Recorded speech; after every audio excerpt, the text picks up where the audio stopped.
Baik, bismillahirrahmanirrahim. Assalamualaikum warahmatullahi wabarakatuh. Terima kasih atas waktunya. Perkenalkan, saya Parwoto dari program vokasi UMY, mewakili tim pengabdi yang terdiri dari saya sendiri sebagai ketua, dua Sigit Widadi dari program vokasi UMY, dan tiga Amir Hidayatullah dari Fakultas Ekonomi dan Bisnis Universitas Ahmad Dahlan, Yogyakarta. Dalam kesempatan ini saya akan mempresentasikan pengabdian yang berjudul Pendampingan Penggunaan Aplikasi Mikrofinance bagi Pengelola BUMDes Jati Unggul.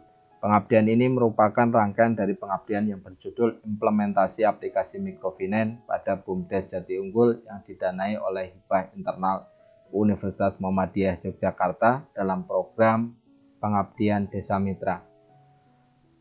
BUMDes Jati Unggul merupakan perusahaan milik Kelurahan Jatirejo, Kapanewon Lendah, Kabupaten Kulon Progo. Lembaga yang berkantor usaha di Komplek Kelurahan Jatirejo ini merupakan evolusi dari Lembaga Keuangan Mikro atau LKM Binangun Jatirejo yang didirikan secara serempak bersama 77 LKM lainnya di Kabupaten Kulon Progo pada tahun 2006. LKM Binangun Jatirejo didirikan dengan modal awal sebesar 140 juta yang bersumber dari APBD Kabupaten Kulon Progo. Sistem pencatatan keuangan yang digunakan saat itu berbasis kas dan cash atau cash basis dengan pengelolaan keuangan menggunakan aplikasi MS Excel. Seiring dengan perkembangan usaha pada tahun 2013, LKM Binangun Jatirejo berubah menjadi Prumdes Binangun Jatirejo. Sistem keuangan berubah dari cash basis menjadi accrual basis berdasarkan petunjuk teknis pelaporan keuangan dari Dewan Pembina LKM tahun 2010 dan diperbarui tahun 2013, di mana Perumdes dituntut untuk menyajikan laporan keuangan yang meliputi laporan rugi laba, laporan perubahan modal, neraca, arus kas, dan laporan kolektibilitas yang cukup rumit. Namun aplikasi yang digunakan masih berbasis spreadsheet atau Microsoft Excel. Meningkatnya tuntutan laporan dan tingkat layanan nasabah serta minimnya sumber daya yang diperoleh yang boleh direkrut oleh lembaga. Pada tahun 2014 tim pengabdi saya dan Pak Sigit membuat aplikasi LKM yang didanai oleh Ristek Dikti melalui program IBM bagi LKM. Aplikasi LKM kental dengan proses akuntansi berbasis akrual merujuk pada Juknis Dewan Pembina LKM tahun 2013. Aplikasi LKM sukses diimplementasikan dan digunakan mulai tahun 2015 oleh Prumdes Binangun Jati Unggul. Pada tahun 2016, Prumdes berubah badan hukum menjadi BUMDes Binangun Jati Unggul, di mana Prumdes Binangun Jati Unggul yang bergerak di sektor jasa keuangan masuk menjadi bagian BUMDes Jati Unggul sebagai unit jasa keuangan.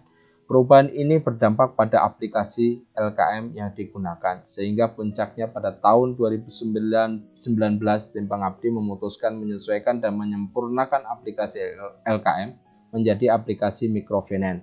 Hal ini dilakukan karena aplikasi LKM tidak lagi mampu menampung perubahan kebijakan yang terjadi akibat perubahan badan hukum tersebut. Aplikasi mikrofinance ini dilengkapi dengan otomasi proses akuntansi berbasis akrual berdasarkan SAK ETA. Merujuk pada Winarno 2006 dan Yadaf 2017, meskipun belum sesempurna aplikasi lainnya, aplikasi ini dapat dikategorikan sebagai aplikasi sistem paket atau expert system dengan artificial intelligence di dalamnya. Aplikasi ini telah diimplementasikan di unit jasa keuangan BUMDes Jati Unggul pada pertengahan tahun 2020 ini. Namun merujuk pada Susanto 2017, secanggih-canggihnya aplikasi dibangun, peran user sangat menentukan optimalisasi penggunaan aplikasi ini, terutama dalam ketepatan keakuratan hasil dari aplikasi. Temuan survei awal tentang implementasi aplikasi ini, meskipun user manual dan aplikasi telah diserahkan, namun ditemukan beberapa permasalahan. Yang pertama, aplikasi belum optimal digunakan. Yang kedua, mitra belum memahami user manual yang dibuat oleh tim pengabdi. Mitra menghendaki adanya pendampingan teknis lanjutan secara intensif. Oleh karena itu, tujuan dari pengabdian ini adalah memberikan penguatan pengetahuan dan kompetensi teknis mitra terkait penggunaan aplikasi mikrofinance melalui pelatihan dan pendampingan teknis. Rumusan masalah yang diajukan dalam pendampingan ini dalam pengabdian ini. Yang pertama adalah apa permasalahan utama yang dihadapi oleh mitra. Yang kedua, apa saja yang perlu mendapatkan penguatan. Yang ketiga, bagaimana metode pelatihan yang tepat dilakukan. Kemudian yang keempat, bagaimana pendampingan teknis yang tepat dilakukan. Yang kelima, bagaimana dampak pelatihan dan pendampingan teknis yang harus dilaksanakan. Metode pelaksanaan, tim pengabdi menggunakan 5 tahap. Yang pertama, survei dan diskusi lanjutan. Yang kedua, penyusunan materi dan pendampingan. Yang ketiga, tahap pelatihan. Yang keempat, pendampingan teknis. Yang kelima, pelaporan hasil. Hasil dan implikasi survei dan diskusi lanjutan. Dalam tahap ini, mitra diketahui bahwa mitra diperoleh data bahwa mitra belum memahami yang pertama logika proses data dan fungsi masing-masing menu. Yang kedua, teknis setting menu pengaturan. Yang ketiga, teknis penggunaan menu entry data dan laporan. Yang keempat, teknis backup database. Dan kemudian disepakati, yang kelima, sepakati pelatihan dilaksanakan di luar jam kerja dan pendampingan teknis menyesuaikan dengan tahapan proses pendampingan. Yang berikutnya yaitu penyusunan materi dan pendampingan. Dalam tahap ini materi disepakati bahwa materi pelatihan dan pendampingan disepakati oleh mitra yang berdasarkan permasalahan yang dihadapi mitra. Yang pertama adalah materi pelatihan dan pendampingan. Yang pertama adalah logika proses data dan fungsi menu. Yang kedua, logika dan proses setting menu pengaturan. Yang ketiga, logika proses entry dan setting menu.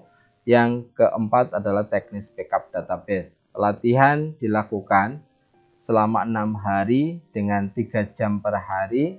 Kemudian metode yang digunakan adalah problem based learning.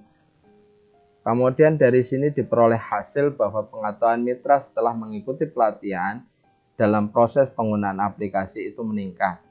Kemudian pendampingan teknis. Pendampingan teknis dilakukan dalam 3 tahap. Yang pertama adalah tahap setting aplikasi yang dilakukan selama 3 hari dan 3 jam masing-masing hari.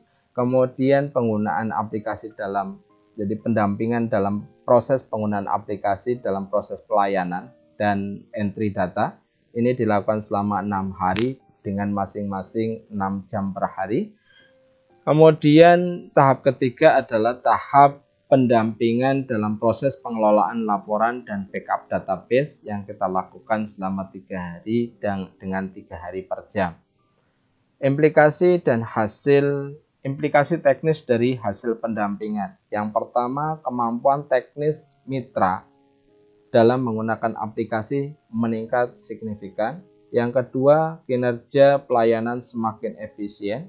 Yang ketiga adalah proses pelaporan keuangan semakin cepat, tepat, dan sesuai dengan standar akuntansi. Berikut adalah tabel progres peningkatan pengetahuan mitra, di mana dari kurang paham sampai akhirnya setelah mengikuti pelatihan menjadi paham dalam beberapa dalam 8 spek yang kami uji, yang kami lakukan, yang kami ambil. Kemudian dalam proses pendampingan diketahui dari tabel ini bahwa dari sebelumnya kurang mampu menjadi mampu di 8 proses tahapan ini sesuai dengan materi pelatihan dan pendampingan.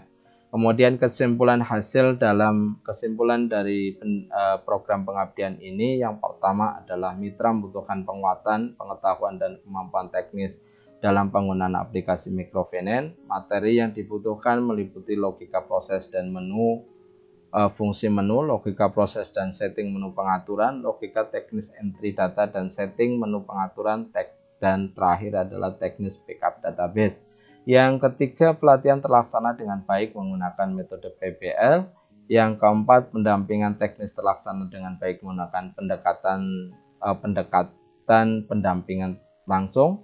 Yang kelima adalah setelah mengikuti pelatihan dan pendampingan teknis, pengetahuan dan kompetensi teknis mitra meningkat cukup signifikan. Demikian yang bisa saya sampaikan. Assalamualaikum warahmatullahi wabarakatuh.